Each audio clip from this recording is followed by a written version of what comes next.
खो खो खिलाड़ी का हुआ जोरदार स्वागत। पूरा मामला देवरिया जिले के बैतालपुर विकासखंड के सिरजम का है, जहां पर सिरजम के रहने वाले मुकेश मौर्य ने खो खो खेल में लीग टीम में प्रीमियम लीग में राजस्थान वॉरियर की तरफ से खेले, अच्छा प्रदर्शन किए।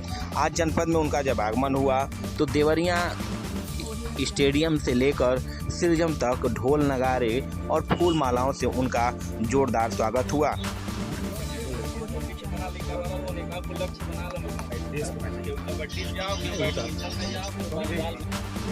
सर, जैसे मैं ये कहना चाहता हूँ कि प्रतिभाएं गाँव में भी हैं जी। अगर लोगों को और गांव के बच्चों को सुविधाएं मिले और व्यवस्था मिले तो बच्चे बहुत आगे बढ़ सकते हैं। जो व्यवस्थाएं और जो उसकी व्यवस्था है और सामान जो मिलता है वो जो शहरों में मिलता है, अगर गांव में मिले तो गांव की प्रतिभा उभर कर शहर में जाएगी और ऐसे ही नाम रोशन करेगी और गांव का, जिले का नहीं देश का नाम रोशन करेगी। क्या नाम है?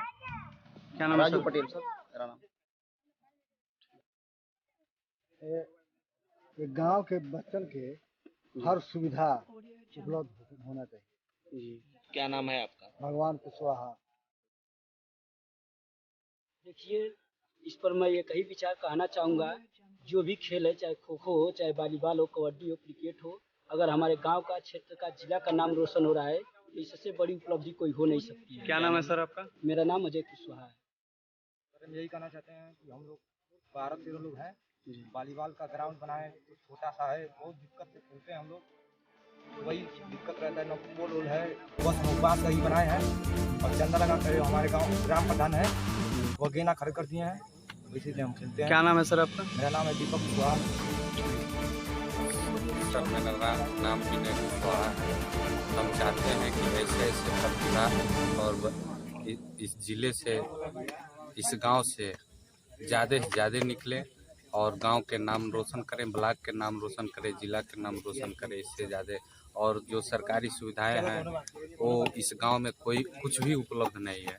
क्या नाम है सर आपका? विनय कुशवाहा मेरा नाम। मैं अनिल पांडे देवरिया से। आज हम आपको ऐसे प्लेयर से मिलवाने जा रहे हैं जो मिट्टी के खेल से जुड़े हुए हैं और कुछ छोटी संसाधनों से अपनी प्रैक्टिस किए, तैयारी किए और आज यूपी का नाम जाके अन्य जगहों पर भी रोशन कर रहे हैं। जी, हम बात कर रहे हैं देवरिया जिले के बैतालपुर विकासखंड के सिरजम गांव के रहने वाले मुकेश मौर्य, जो खो खो खेल के लीग में चयनित हुए, खेले, अच्छा प्रदर्शन भी किए। आज उनका जनपद के अपने पैतृक गांव में उनका आगमन हुआ है, बड़ी जोरदार स्वागत हुआ उनका। देवरिया से लेकर यहां तक ढोल नगाड़ों से उनका स्वागत किया है।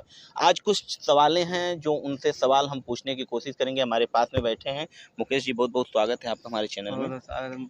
मेरा नाम मुकेश मौर्य है। हमको बहुत अच्छा लगा कि हमको स्वागत हुआ देवरिया जिले से। हम बहुत मेहनत किए थे ग्राउंड पे। मेरा सपना था कि पहला लीग खेलें और खेल कर हमको बहुत खुशी हुई। तो खेल कर आए हमारे गांव के लोग हमारे के बहुत सपोर्ट किए, इसके लिए बहुत बहुत धन्यवाद। मुकेश जी, आपको ट्रेनिंग कौन दिया था? ये आपका जो खेल आपने खो खो शुरू किया, तो जैसे खेल की कई विधाएं हैं, कोई कबड्डी खेलता है, कोई पहलवानी कुश्ती करता है, बैडमिंटन खेलता है, यहाँ तक बैट बॉल भी खेलता है, लेकिन आपको खो खो खेलने की प्रेरणा किससे मिली? वो NIS कोच अनिश कुमार भैया से मिली। जो हम तो पहले बार गए थे देखने खो खो, तो पहले दिन तो हम बाहर बैठे थे। उसके बाद हमको भी कहे कि कल से उतरेंगे, तो हमको भी बहुत खो खो अच्छा लगा, तो हम भी कल से खेलने स्टार्ट कर दिए। हम खेलने लगे तो पीछे मुड़ के नहीं देखे, खेलते ही चले गए। कितना दिन मेहनत किए तो आपको ये सफलता मिली? बहुत मेहनत की इसके लिए, 7 साल गंवाए हैं इसके लिए खो खो, तो मेहनत मिला है आज हमको। जैसे एक चीज़ सबको जानने की इच्छा होती है कि जब आप खेलना शुरू किए तो किन संसाधनों की कमी थी? मतलब सुविधाएं, जैसे गांव में सुविधाएं तो मिल नहीं पाती हैं, तो उसका कहीं ना कहीं आपको खलल महसूस होता था, कमी महसूस होता था कि ये सुविधाएं हमारे पास नहीं है? हाँ, कमी महसूस तो बहुत होता था, बाकी क्या करें, गांव के जो हमको मिलता था खाने पीने में, उसी लिए डाइट बना के उसी मेहनत किए हैं।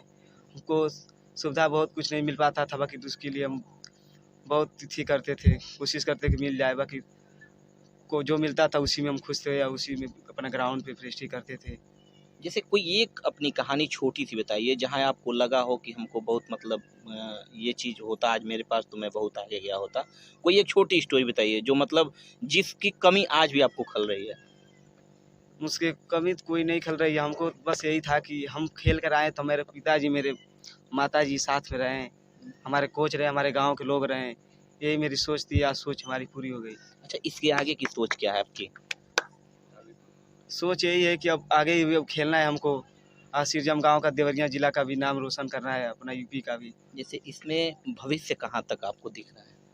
भविष्य तो बहुत देख रहा है, अभी खेल रहे हैं, देखिए क्या होता है। प्लानिंग क्या है खेलने की, वो बताओ। प्लानिंग गोल हैं जो मुकेश मौर्य बनाए, वो इनके कोच हैं और संजोग से इसी गांव के रहने वाले हैं। और कुछ देर पहले जब उनसे हम इस तरह से बात करें तो वो बताया कि मैं यूपी और देवरिया दोनों का खो-खो का वो कोच का प्रतिनिधित्व, मतलब बच्चों का प्रतिनिधित्व करता हूँ। वो भी हमारे साथ हैं। क्या नाम? नमस्कार सर। मेरा नाम अवनीश कुमार है, मैं NIS खो-खो कोच हूँ।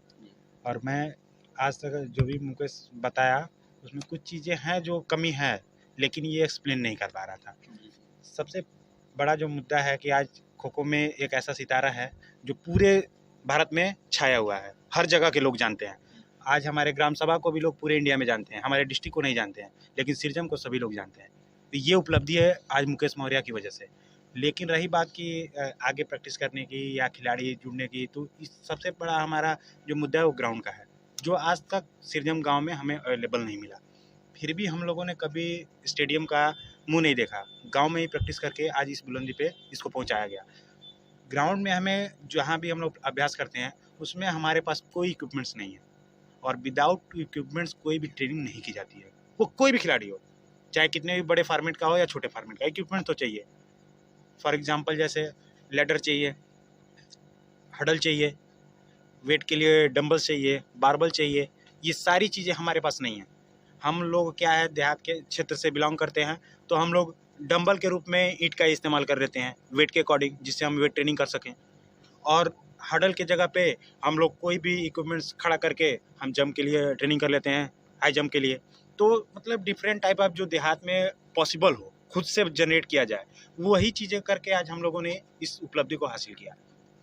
जैसे आजकल एक चीज़ और देखने को मिल रही है, जैसे तैयारी करने के लिए अच्छे कोच नहीं मिल रहे हैं, तो बच्चों को जैसे एक मैसेज के रूप में क्या कहना चाहेंगे? देखिए, इसको छोड़। कोच ऐसा खिलाड़ी तभी सोचता है जब उसको मिले ना। और मेरी बात है तो मैं एक NIS कोच हूँ, और सिर्फ अपने ग्राम सभा के लिए नहीं, पूरी दुनिया में इससे बड़ा कोई क्वालिफिकेशन नहीं होता है जो हमारे पास उपलब्धि है। मैं NIS किया हूँ, पर्टिकुलर खो-खो से किया हूँ, तो खो-खो में इससे बड़ी कोई डिग्री नहीं है एज ए कोच के लिए, यानी किसी खिलाड़ी को ट्रेन करने के लिए इससे आगे कोई एजुकेशन नहीं है, जो मैंने ऑलरेडी हासिल कर चुका हूँ भारत सरकार से, साइंस है, स्पोर्ट्स अथॉरिटी ऑफ इंडिया, जो हमारे पास कार्ड भी है उसका, जो मैंने डिग्री हासिल की है। और कहीं भी हम जाएं ट्रेनिंग के लिए तो हमसे कोई सवाल नहीं कर सकता, सिर्फ पूछ सकता है, हमें कोई बता नहीं सकता, क्योंकि अब उसके आगे कोई हमें ज्ञान नहीं देने वाला है। जो भी हासिल करना था वो हम जब स्टडी कर रहे थे तो वहाँ पे हमें सारी चीज़ें सिखाई गई, किसी बिगनर्स को किस तरीके से एक इंटरनेशनल स्पोर्ट्स पर्सन बनाना है उसके लिए। तो खिलाड़ियों के लिए यही मैसेज है कि जैसे गेम के ऊपर डिपेंड करता है। आज खो-खो को सारे लोग जानते हैं, लेकिन कल खो-खो कोई नहीं जानता था। हमेशा यही सवाल था, ये कौन सा खेल है। बहुत पहले किसी वैकेंसी में आर्मी के ट्रेनिंग सेंटर पे कोई बच्चा गया, खो-खो सर्टिफिकेट लगाया, तो वहाँ कर्नल साहब थे, उन्होंने कहा कि ये कौन सा खेल है, ये तो लड़कियों का खेल है। और आज लाइव जब इस मैच को लोग देख रहे हैं खो-खो को, तो कहते हैं इससे बड़ा तो कोई खेल ही नहीं है इंडिया में। तो सभी लोग आज देखने के बाद हैरान हैं, जब तक कोई नहीं देखा था इसकी कोई वैल्यू नहीं थी। और आज IPL होने की वजह से हर देश में पूरे सभी लोग ये कह रहे हैं कि क्या स्पोर्ट्स है, और ऐसा भी स्पोर्ट्स इंडिया में था, हमें तो पता ही नहीं था। जैसे एक कोच के नाते और खिलाड़ी के नाते सुविधाएं क्या क्या हैं, आप लोगों की सुविधाएं क्या मिल रही हैं? हम लोगों को कोई सुविधाएं नहीं मिल रही हैं। हमारा क्या है, बचपन से ही हमारा जुनून था कि हमें खो-खो से कुछ करना है। और मैं आज ऑलरेडी पोस्टेड भी हूँ डिपार्टमेंट में, खेल निदेशालय उत्तर प्रदेश सरकार में, लेकिन कोरोना काल से हम लोग को कार्य मुक्त किया गया है, जिसके लिए हम लोग सरकार से केस भी लड़ रहे हैं। जिस दिन जजमेंट हुआ अगेन हम लोग ड्यूटी पे चले जाएंगे। अभी तक नहीं है, बस इसीलिए गांव में। तो लेकिन जहां भी हम रहते हैं खिलाड़ी तैयार करते रहते हैं। अभी फिलहाल में हम दीनदयाल उपाध्याय गौरव विश्वविद्यालय में एज ए कोच अपॉइंट किए गए हैं। वहाँ हम जितने भी खिलाड़ियों को ट्रेनिंग देते हैं वो सारे नेशनल क्वालिफाइड प्लेयर हैं, यानी कि नेशनल खेलने के बाद ही आके हमारे अंडर में ट्रेनिंग ले सकते हैं। अदरवाइज लोकल बच्चे नहीं आते हैं वहाँ गौरव विश्वविद्यालय में। वो एजुकेशन भी ले रहे हैं और हमसे ट्रेनिंग लेके यूनिवर्सिटी के लिए all India inter university, district zone inter university हमारे अंडर में खेल के सीख के और वो जाके प्रतिभा कर रहे हैं। खो-खो में संभावनाएं कितने हैं? एक लाइन में बच्चों को क्या बताना चाहेंगे एक कोच के नाते? सर, खो-खो में पहले तो नहीं पता, लेकिन आज की डेट में इतना ब्राइट फ्यूचर है जिसका कोई जवाब नहीं है, क्योंकि अब ये सिर्फ इंडिया का स्पोर्ट नहीं रह गया। वर्ल्ड चैंपियनशिप होने जा रही है अक्टूबर में, तो उससे बड़ा कोई टूर्नामेंट नहीं होता है, जो कि 4 साल पे एक बार होता है, जो एशियन गेम्स भी और वर्ल्ड चैंपियनशिप भी, और इसके बाद अगले ओलंपिक में भी आने की संभावना है, जिसके लिए डेमोन्स्ट्रेशन के लिए ये गेम जा चुका है ओलंपिक के लिए। तो मिनिमम टाइम का गेम है, इसलिए उम्मीद है कि बहुत कम समय में ये ओलंपिक में भी हमारा खो खो दिखेगा। मुकेश जी, आपके पापा कहाँ? मुकेश के पिताजी भी हमारे साथ हैं। हम जानना चाहेंगे कि मुकेश शुरू से क्या लक्ष्य था और आज किन मुकामों पे पहुँचे, इनको कैसा महसूस हो रहा है। जिन हमारे चैनल में आपका स्वागत है। क्या नाम है आपका? हमारा नाम राम वृक्ष मौर्य है। हमारा सिरजम कराने वाले हैं। हमारा लड़का जो है खो खो में खेलने जाता था, हमेशा जो है सुबह जो है 4 बजे 3 बजे वो उठ के चला जाता था। हम जो है उसको जो भी वो पैसा मांगता था, जितना हमको हो सकता था, इस मजबूरी में उसको पैसा देते थे और वो खेलता था। हर जगह जाकर जो है अपना नाम रोशन करता था। यही लोग, हम कभी उसका खेल देखे नहीं थे, सभी लोग यही कहते हैं आपके बच्चे बहुत बढ़िया खेलता है और एक दिन आगे निकलेगा, लेकिन हमको यह मालूम भी नहीं था खेल कौन सा खो खो होता है। जब जो है वो 2019 में जो है यहाँ पर जो हुआ, जो है देवरिया में राष्ट्रीय खेल हुआ, उसमें जो है हम जाकर देखे और वहाँ देखे कि जो है हमारा लड़का जो है फाइनल तक पहुँचा और वो महाराष्ट्र से जो टीम से लड़ रहे थे सब सेकंड आए और देखे उसका ड्राइव जो कूद रहा है, उछल रहा है, तब हमको लगा खो खो बहुत अच्छी गेम है।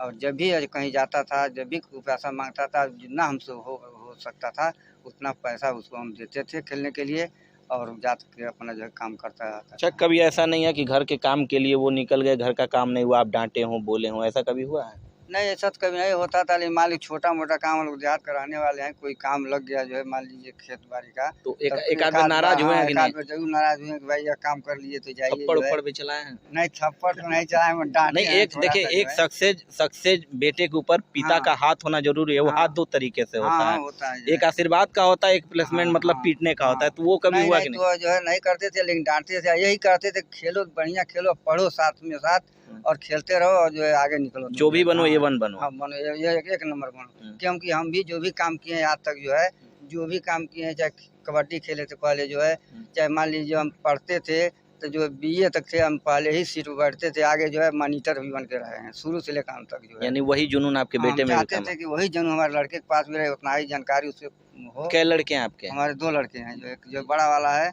वो BA करके जो है गया था, कोरोना में जब नहीं थी चला तो फल की दुकान किया है, और एक लड़की जो है BA कर शादी कर, एक लड़की हमारी MA की है, और जो है यह लड़का जो है अभी हाई स्कूल में है, पढ़ रहा है। गांव के लोग क्या कह रहे हैं? कुछ बधाई उधाई? नहीं, बधाई तो दे रहे हैं कि लड़का आपका बहुत अच्छा काम किया है और कर रहा है, इसके लिए हम लोग आपको बधाई के पात्र हैं और बहुत अच्छा कर रहा है। लोग मिठाई आपको खिलाएं कि आप लोगों को मिठाई खिलाएं? हम खिलाए हैं लोगों को, जो है मिठाई तो हम ही खिलाए अभी जो है, सभी लोग कह रहे हैं। जैसे फूल का माला पूरा लगा हुआ है, अभी माला वाला पहरे थे? हाँ, पाने से गए थे देवरिया, जो है बहुत भीड़ थी, यहाँ गाँव से कम 500 लोग गए थे, पूरे चारों तरफ से लोग गए थे। वहाँ पर बहुत जो है लोग जो है लड़के का जो है स्वागत किए और पूरे शहर में हम लोग घूमे। मतलब आज कलेजा चौड़ा हुआ कि नहीं आपका? हुआ है जो है, बहुत मतलब अच्छा बेटे ने मेहनत किया है? मेहनत का बहुत हमको अच्छा लगा कि लड़का हमारा जो है कुछ काम कर। क्या चाहते हैं लड़का कितना और आगे जाए? हम चाहते हैं कि लड़का जो है और जो है बढ़िया से बढ़िया काम करे, 1 नंबर पर आए। जैसे मान लीजिए कि वो खेले तो उसमें जो है टीवी हमेशा उसका जो है लाइव चलता रहे और उसका ही नाम जो है पहले नंबर पर आवे। एक पिता की यही ख्वाहिश होती है कि उसका लड़का एक दिन बड़े चैनल पे जाए, बड़े पर्दे पे दिखे। ठीक है, आज सुविधाएं कम है, खो खो को लोग थोड़ा सा जगह नहीं दे रहे हैं, लेकिन एक दिन यही खो खो है जो सिरजम को और आगे ले जाएगा। ANTV भारत के लिए देवरिया से राहुल उपाध्याय के साथ मैं अनिल पांडे।